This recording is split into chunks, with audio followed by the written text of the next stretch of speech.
Hello and welcome back to my channel. This is going to be a historical fantasy reading vlog.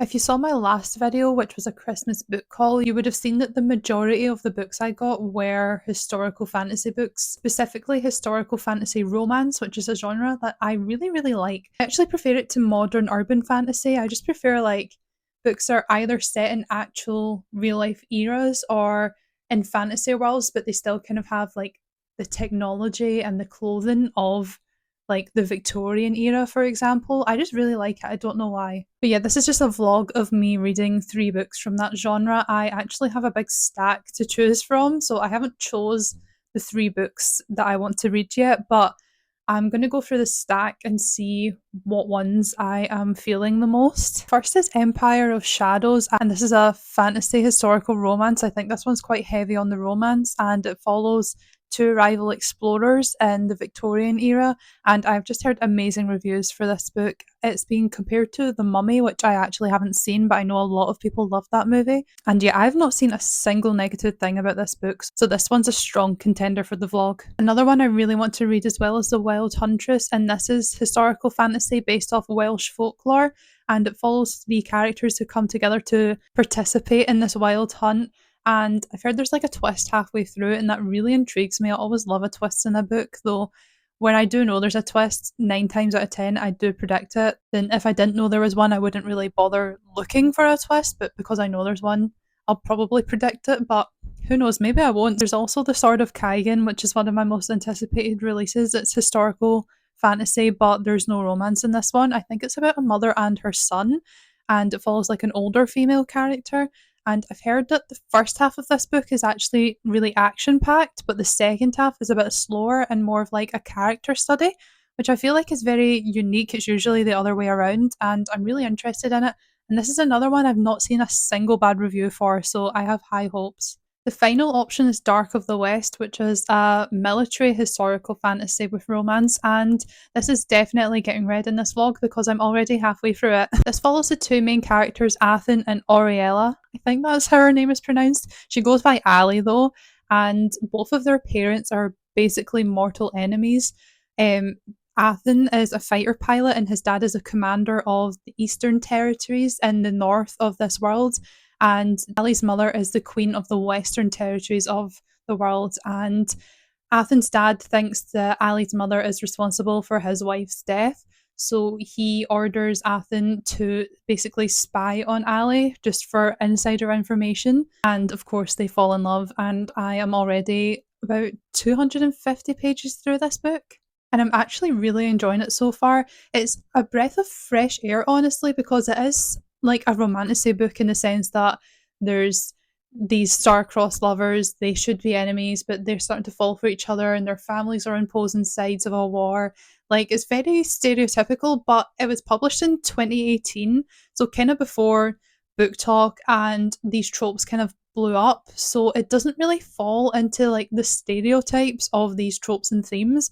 It does feel like a bit of a breath of fresh air, honestly, and I'm really enjoying it. I think the 2 main characters are so distinctive so far because the first 3 chapters that I read, the prologue was in third person, and then the first 2 chapters were first person point of view, but from the 2 different main characters. And I felt like just within those 3 chapters, I got a sense of the author's writing style, but also a good understanding of the thoughts and feelings of the 2 main characters, and they both felt very distinct from each other. And I just feel like that's something that's not in a lot of new releases these days, just really good quality writing.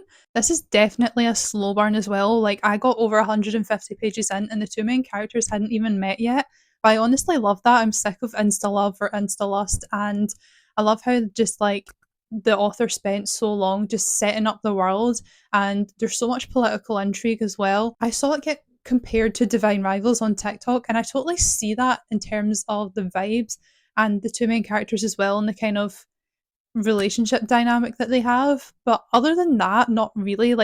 It's a lot less fantasy than Divine Rivals is. Divine Rivals was very magical, they had enchantments, and the war was between gods, whereas in this, it's a fantasy where literally no magic exists, but it's still a fantasy because it's still a made up world with made up kingdoms, and this fictional war. But it's definitely more military fantasy. battle scenes and political maneuvers are the main focal point rather than like feuding gods or enchantments and stuff. And I'm just really enjoying it so far, so I will keep you updated on this one. So I finished Dark of the West last night, and I also went to see Nosferatu yesterday, which was something else. I actually really enjoyed it though, and I kind of want to see it again already. But yeah, I finished this last night. I actually only had 30 pages to read, and I'm going to give it 4 stars. I definitely think that there was almost too much political intrigue for me.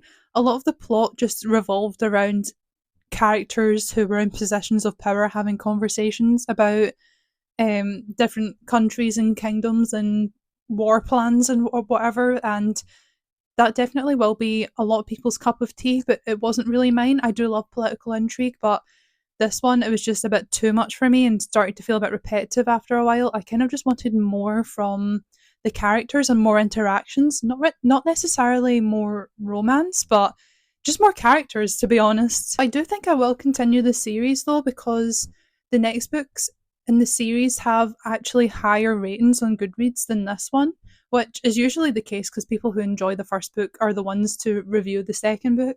But I'm still interested in where this series is going to go because it kind of did leave on a cliffhanger, or at least definitely felt unfinished. So this book did feel like a lot of setup and world building, and hopefully the sequels do have more plot and action in them. But yeah, this was still a solid read, like 4 stars. I did really enjoy it. I finally picked the second book I'm going to read for this vlog, and I'm actually going to start my reread of What the River Knows. I read this for the first time in January last year, and I really, really loved it. And it ended on such a shocking cliffhanger that I was raging that I had to wait until November until the sequel came out.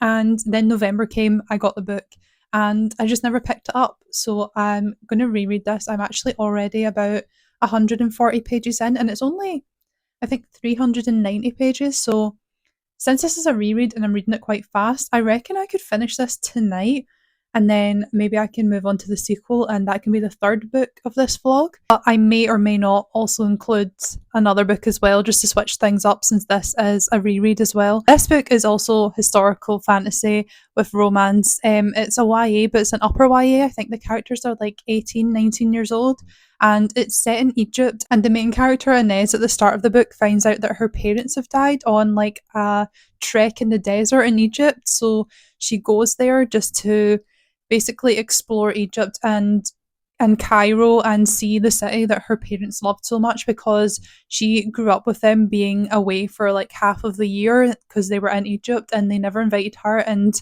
she just always wanted to go and visit it, and her uncle lives out there anyway.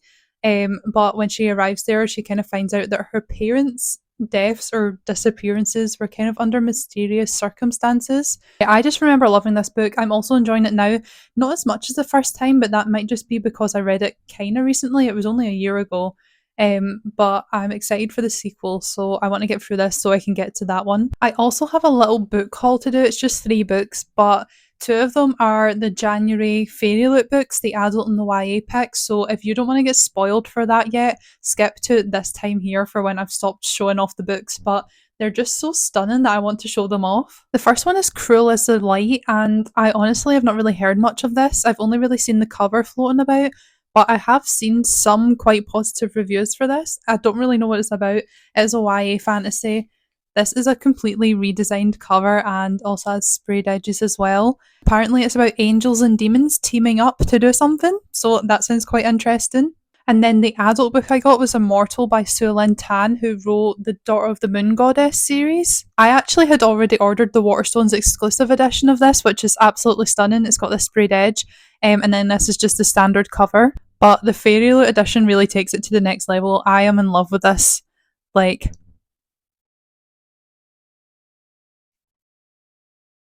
I don't know if I've ever had a book before that had a vertical title. I just love this look so much. It has 2 of my favourite colours, green and pink, and the original cover as well had some of my favourite colours like blue and purple. Blue, green, pink and purple are some of my favourite colours, so the fact that those are the main colours on both of these editions, I just love them so much, and I know I'm going to like this book because the reviews have been good, and also I loved Daughter of the Moon Goddess, so I have high hopes. But I am just absolutely in love with this edition. It has actually been 2 weeks since I filmed the last clip, and I've read 3 books since then. I've not done a very good job at keeping up with this vlog. I feel like I will get better as time goes on, but I just kept forgetting to film stuff. But yeah, I did finish What the River Knows, and I didn't love it as much as the first time, unfortunately, which I kind of predicted. I still gave it a 4 though. I really enjoyed it, but I just wasn't as invested as I was the first time round. And then I did get to Where the Library Hides, and this one was like a 3.5. I didn't like it as much as the first. I found quite a few things I just didn't like about it. I feel like not much was actually happening. There was a few things that the main character had to resolve and find out. But other than that, I felt like there wasn't a strong plot in this one. And also I started to question some of like the motives and morals of like the two main characters. And then also there was like 2 twists in this, which I won't go into detail, but neither of them worked for me. The first one didn't work because it was just so predictable to the point where I was shocked that it was portrayed as a twist, because I felt like we were all supposed to know that it was going to happen. Like, literally, one of the characters points it out during the book and says something, and then the main character just doesn't believe them. And when the thing turns out to be true, she's shocked, and I was just so confused by that. And then the other twist just felt like it was planned last minute. I don't know if it actually was, or if it was planned from the start of the first book, but it just felt like the author came up with it last minute. It just felt like she needed a twist and she just threw that in, because to me it was just so unexpected, and like in a bad way. It just was quite illogical. I don't know. But yeah, overall it was like a 3.5. And then the last book I picked up, which is also a historical fantasy, is The Wild Huntress, and this is probably the most successful of the 4 books I've read for this vlog. This was a 5-star, if not like a 4.75, but it was like really strong. This is based off of Welsh folklore, and it's set in this world where every 5 years there's this hunt, and at the end of the hunt the winners receive a wish from the king, and there's 3 main characters. There's a huntress, a trickster, and a prince, and they all need this wish for different reasons, so they team up together to try and win the hunt. And I just found this so good. I loved the writing style. It was very fitting of the vibe. It was very whimsical and lyrical, and I loved the world building as well. And I thought the 3 main characters were really distinct and interesting. The only thing I wasn't totally on board with at the start was the plot. I found it interesting, but I didn't think it was going to go anywhere unexpected. I felt like I could kind of predict exactly what was going to happen, which isn't a bad thing, but that kind of differentiates like a 3 and 4-star from a 5-star to me. And then in the last third of the book, everything kind of just switched about. I wouldn't say it was a twist, but things went in a direction I wasn't expecting, and that's what really saved the book for me and made it like a 5-star. I also took this book to Waterstones. I just wanted like a wee day trip to the cafe to finish this, and it was a struggle to just not show my reaction to things that were happening at the end of this book. But yeah, this is definitely the most successful book that I've read of the vlog. I really enjoyed this, but I also really enjoyed Dark of the West as well. So this is definitely still one of my favourite genres, historical fantasy, and I still have plenty of books on my TBR in that genre as well. But yeah, sorry this vlog wasn't the best and I forgot to keep you updated. Also, like in the time that I've been gone in between this clip and the last, I have chopped like all of my hair off as well. Yeah, I should have a birthday book haul soon, because it was my birthday at the end of January and I bought and received a lot of books. Like my TBR is over 80 books now, which is bad, and I'll do a book haul for that.